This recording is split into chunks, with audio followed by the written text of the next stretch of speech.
सत्य वचन, अमर वचन, जीवित वचन, दिव्य वचन, सत्य वचन, अमर वचन, जीवित वचन। साई दा बामा बनी दा बामा बगरे रे सा नी रे सा नी रे सा नी रे सा नी रे सा। दिव्य वचन, सत्य वचन, अमर वचन, जीवित वचन, दिव्य वचन, दिव्य वचन।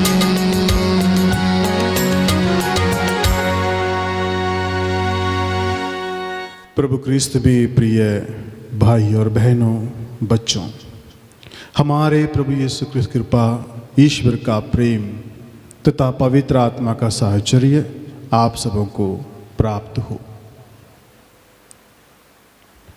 संत योहन की सुसमाचार अध्याय 14 वाक्य 16 में प्रभु कहते हैं, मैं पिता से प्रार्थना करूंगा और वह तुम्हें एक दूसरा सहायक प्रदान करेगा जो सदा तुम्हारे साथ रहेगा। क्योंकि प्रभु यीशु क्रिस्त कहते हैं, मैं तुम्हें अनाथ नहीं छोड़ूंगा। इसलिए उस वादे को प्रभु यहाँ पर पूर्ण करने के लिए, पूरा करने के लिए अपने शिष्यों से कहते हैं कि मैं पिता से प्रार्थना करूंगा और वह तुम्हें एक दूसरा सहायक प्रदान करेगा जो सदा तुम्हारे साथ रहेगा। और आगे कहते हैं, यूहन्ना के सुसमाचार अध्याय 14 वाक्य 25 और 26 में भी कहते हैं, तुम्हारे साथ रहते समय मैंने तुम लोगों को इतना ही बताया है, परंतु वो सहायक, वह पवित्र आत्मा जिसे पिता मेरे नाम पर भेजेगा, वह तुम्हें सब कुछ समझा देगा। मैंने तुम्हें जो कुछ बताया वह उसका स्मरण दिलाएगा। प्रभु में प्रिय भाई और बहनों, प्रभु यीशु क्रिस्त हमेशा हमारे साथ रहना चाहते हैं, हमारे दिल के करीब रहना चाहते हैं, हमारे हर एक अंक में रहना चाहते हैं। इसलिए प्रभु यीशु क्रिस्त पवित्र आत्मा के रूप में हमारे साथ हमेशा हमेशा रहने के वे तत्पर हैं। और आगे कहते हैं कि ईसा ने प्रेरितों के साथ भोजन करते समय उन्हें आदेश दिया है कि वे यरूशलेम नहीं छोड़ें, बल्कि पिता ने जो प्रतिज्ञा की उसकी प्रतीक्षा करते रहे। उन्होंने कहा, मैंने तुम लोगों को उस प्रतिज्ञा के विषय में बता दिया है। यूहन्ना जल का बपतिस्मा देता था, परंतु थोड़े ही दिनों बाद तुम लोग पवित्र आत्मा का बपतिस्मा दिया जाएगा। हाँ प्रभु क्रिस्त में प्रिय भाई और बहनों, प्रभु यीशु क्रिस्त हम सबों को अपने अंदर भरना चाहते हैं। इसलिए प्रभु यीशु क्रिस्त हम सबों को पवित्र आत्मा का वरदान दिया है। वो पवित्र आत्मा का वरदान जिसे संत पौलुस कुरिन्थियों को लिखते हुए अपना पहला पत्र अध्याय 12 वाक्य 7 से लेकर 11 तक प्रभुवर कहते हैं कि प्रत्येक को वरदान देता है जिससे वह सबों के हित के लिए पवित्र आत्मा को प्रकट करे।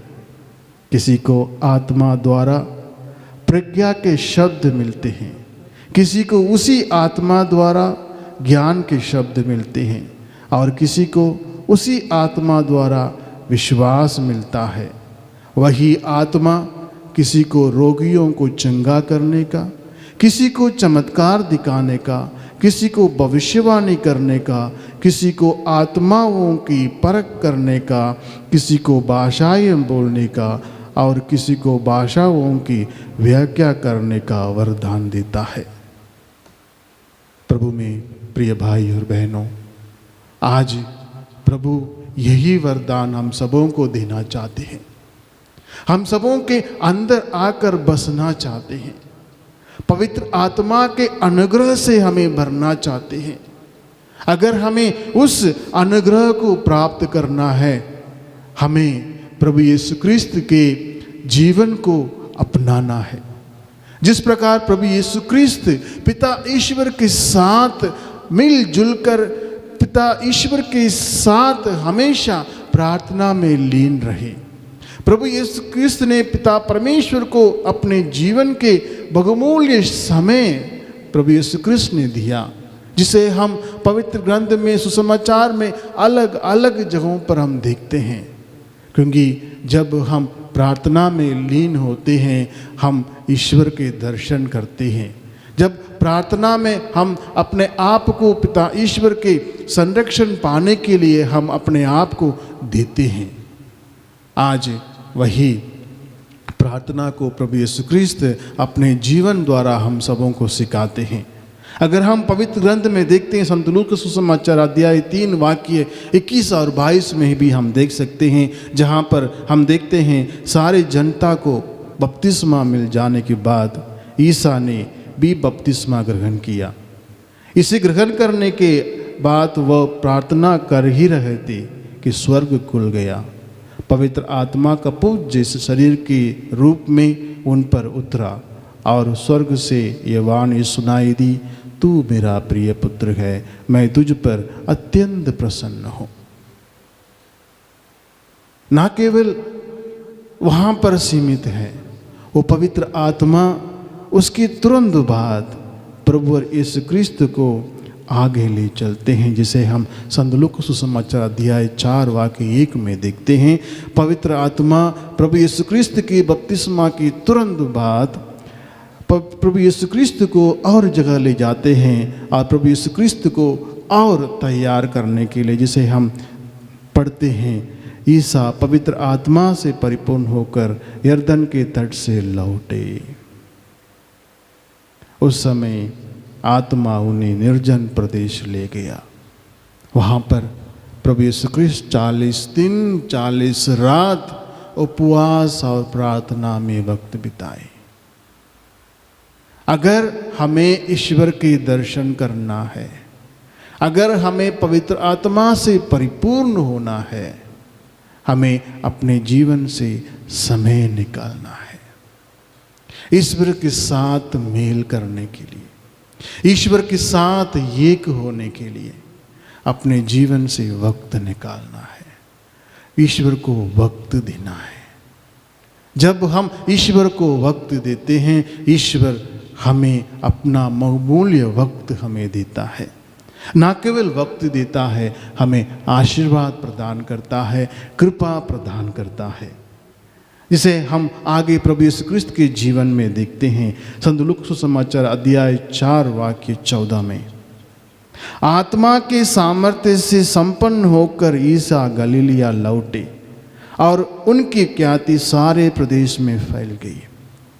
देखिए प्रभु क्रिस्त में प्रिय भाई और बहनों, वो 40 दिन 40 रात जब प्रभु यीशु क्रिस्त उपवास और परहेज और प्रार्थना में लगे रहे, वो जहाँ पर उनकी शैतान के द्वारा परीक्षा ले गई और उस परीक्षा में प्रभु यीशु क्रिस्त सफल होते हैं और पवित्र ग्रंथ कहता है स्वर्गदूत आकर उनकी सेवा करने लगे और उसके बाद पवित्र आत्मा से परिपूर्ण होकर वो गलीलिया लौट रहे हैं और लोग ईश्वर के दर्शन करते हैं। और इस प्रकार हम प्रभु के जीवन में अलग अलग जगहों पर हम देखते हैं। मार्क सुसमाचार अध्याय 1 वाक्य 35 में भी हम देखते हैं, दूसरे दिन ईसा बहुत सवेरे उठकर घर से निकले और किसी एकांत स्थान जाकर प्रार्थना करते रहे। समय निकालना है, अपने जीवन से समय निकालना है, रोजमर्रा जिंदगी से समय निकालना है, ईश्वर को देना है। जब हम ईश्वर को कुछ देते हैं, अपने जीवन के बहुमूल्य समय देते हैं, ईश्वर हमें आशीर्वाद देता है, अपने अनुग्रह और सामर्थ्य से भर देता है। जहाँ तक प्रभु यीशु क्रिस्त अपने 12 शिष्यों को चुनने से पहले भी जिसे हम देखते हैं संत लूका सुसमाचार अध्याय 6 वाक्य 12 और 13, मार्कुस सुसमाचार अध्याय 13 और 14 में भी हम देखते हैं प्रभु यीशु क्रिस्त उन दिनों ईसा प्रार्थना करने एक पहाड़ी पर चढ़े और वे रात भर ईश्वर की प्रार्थना में लीन रहे। जब वो प्रार्थना में लीन रहे उसके बाद ईश्वर की कृपा से वो 12 चेलों को नियुक्त करते हैं। हाँ प्रभु क्रिस्त में प्रिय भाई और बहनों, हमारे हर एक कार्य ईश्वर के आशीर्वाद से होना है। हमारा हर एक कदम ईश्वर के आशीर्वाद से होना है। अगर ईश्वर के आशीर्वाद से होना है तो उसके लिए हमें अपने आप को ईश्वर के संरक्षण में समर्पित करना है, उनकी चरणों में समर्पित करना है। वो कार्य हम प्रार्थना के द्वारा कर सकते हैं। इसी के लिए आज प्रभुवर हम सबों को बुलाते हैं ताकि हम उनकी चरणों में जाएं, वो हमें आशीर्वाद प्रदान करे, पावन आत्मा की कृपा हम सबों को प्रदान करे। आज जब इस पर हम विचार करते हैं, संत लूकस अपने सुसमाचार अध्याय 24 वाक्य 49 में कहते हैं, देखो मेरे पिता ने जिस वरदान की प्रतिज्ञा की है उसे मैं तुम्हारे पास भेजूंगा, इसलिए तुम लोग शहर में तब तक बने रहो जब तक ऊपर की शक्ति से संपन्न न हो जाओ। प्रभु यीशु क्रिस्त हम सबों को प्रतिज्ञा करने के लिए कहते हैं, प्रतीक्षा करने के लिए कहते हैं, यानी प्रार्थना में लीन रहने के लिए कहते हैं। प्रार्थना में पिता ईश्वर के साथ एक होने के लिए कहते हैं। प्रार्थना में प्रभु यीशु क्रिस्त के साथ एक होने के लिए कहते हैं। और इतना कहने के बाद हम देखते हैं प्रेरितों की जिंदगी को देखते हैं। वे भी संत प्रेरित चरित्र अध्याय 1 वाक्य 14 में हम लोग देखते हैं, ये सब एक हृदय होकर नारियों ईशा की माता मरियम तथा उनके भाइयों के साथ प्रार्थना में लगे रहते थे। प्रभु यीशु क्रिस्त के हर एक वचन को वे अपने जीवन मानने लगे। प्रभु यीशु क्रिस्त के हर एक वचन को हमारे लिए, अपने लिए वे एक आज्ञा के रूप में लेते थे। इसलिए देखिए कि प्रेरित चरित्र अध्याय 1 वाक्य 14 क्या कहते हैं, प्रभु यीशु क्रिस्त के वचन के अनुसार वे प्रार्थना में लीन रहे। वे यरूशलेम से कहीं नहीं गए, प्रार्थना में ही लीन रहे। इसलिए हम देखें प्रेरित चरित्र अध्याय 2 वाक्य 1 से लेकर 4 तक हम देखते हैं, जहाँ पर लिखा है कि जब पेंतेकोस्त का दिन आया और सब शिष्य एक स्थान पर इकट्ठे थे तो अचानक आंधी जैसी आवाज़ आकाश से सुनाई पड़ी और सारा घर जहाँ वे बैठे हुए थे गूंज उठा।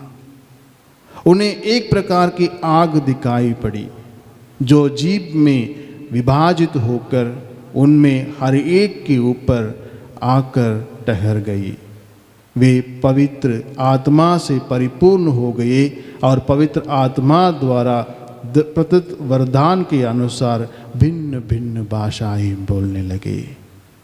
प्रभु क्रिस्त में प्रभु प्रिय भाई और बहनों, आज ये वरदान पाने के लिए, इस वरदान के द्वारा अपने आप को ईश्वर के योग्य बनाकर अपने आप को रखने के लिए आज प्रभु यीशु क्रिस्त हम सबों को निमंत्रण देते हैं, बुलाते हैं, ताकि हम प्रभु के साथ मिले और पवित्र आत्मा को ग्रहण कर सके। इसलिए संत पौलुस कहते हैं कि हम सबों से कहते हैं कि वो आत्मा को, वो पवित्र आत्मा को हम सबों ने ग्रहण किया है बपतिस्मा संस्कार के द्वारा। जो व्यक्ति बपतिस्मा संस्कार ग्रहण कर चुका है वो पवित्र आत्मा को अपने अंदर ले चुका है, पवित्र आत्मा को अपने अंदर धारण कर चुका है।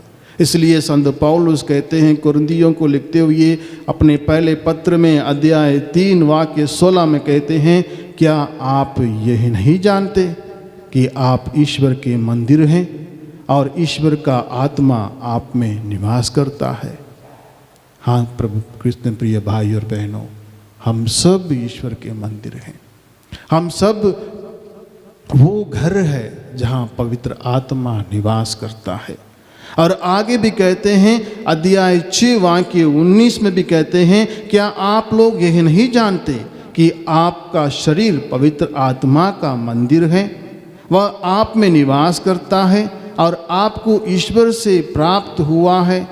आपका अपने पर अधिकार नहीं है। पवित्र आत्मा हम पर निवास करता है, वो सारा अधिकार अपने अंदर ले चुका है। हमारा शरीर पर हमारा कोई अधिकार नहीं है। इसलिए संत पौलुस हम सबों से कहते हैं, हर प्रकार की नकारात्मक चीज़ों से, हर प्रकार की नकारात्मक विचारों से अपने आप को दूर रखने के लिए जो हमें दूषित करता है।